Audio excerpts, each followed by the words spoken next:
ఆన్లైన్లో కస్టమర్కి అయితే నేను ఒక మాట ఇచ్చాను, అనుకున్నట్టుగానే మాటను కూడా నెరవేర్చుకున్నాను. అదేంటంటే మీరు వీడియో ఎండింగ్లో చూడండి. ఇక్కడ పోపు వేస్తుంటే నాకు అయితే ఆ స్మెల్కి గుమగుమలాడిపోయింది అనుకోండి. ఎప్పుడు ఆఫ్లైన్ వంటలైనా ఆన్లైన్ ఆర్డర్స్ కూడా ఏంటో చూసేద్దాం వచ్చేసేయండి. సో ఇక్కడైతే నేను బిస్బెల్లి బాత్ అయితే ప్రిపేర్ చేస్తున్నాను. ఇది మీరు సాంబార్ రైస్ అని కూడా అనుకోవచ్చు. సో బిస్బెల్లి బాత్ అయితే ఫైనల్గా కొంచెం నెయ్యితో ప్యాకింగ్ అయితే చేసేసాను. అండ్ దాని తర్వాతకి light masala egg fried rice, ఇది చాలా లైట్గా ఉంటుంది టమీకి. అండ్ ఇంకొకటి వచ్చేసి ఏంటంటే ఆబ్వియస్గా సర్వపిండి ఎప్పుడు వస్తూనే ఉంటాయి ఆర్డర్స్. అండ్ దాని తర్వాతకి ఎగ్ దోశ అయితే వచ్చింది.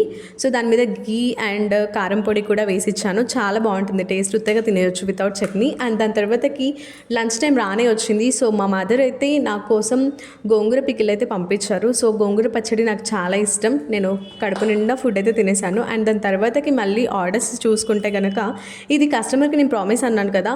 సో అదేంటంటే కస్టమర్కి ముందు రోజు నేను ఇచ్చినప్పుడు మాడిపోయింది అనమాట సంవాట్. సో కస్టమర్ నాకు కాల్ చేసి రివ్యూ ఏమి ఇవ్వకుండా ఇలా అయింది అంటే నేను నెక్స్ట్ రోజు ఖచ్చితంగా మీకు ప్రామిస్ చేసినట్టుగా మళ్ళీ పంపిస్తాను సార్ అని చెప్పాను. సో అలాగే పంపించాను, మిస్టేక్ నాది కాబట్టి నేను మళ్ళీ పంపించాను. ఫైనల్గా నేను ఒక ప్రయోగం అయితే చేశాను. అదేంటంటే మీరు ఇక్కడ చూడొచ్చు, బజ్జీ అయితే నేను తీసినప్పుడు అందులో నుంచి మీరు ఒకటి అబ్జర్వ్ చేయొచ్చు, చికెన్ పీస్. ఎస్, నేను ఒక ప్రయోగం అయితే చేశాను, చికెన్ బజ్జీ అయితే వేశాను. చాలా బాగుంది, టేస్ట్ కూడా బాగుంది.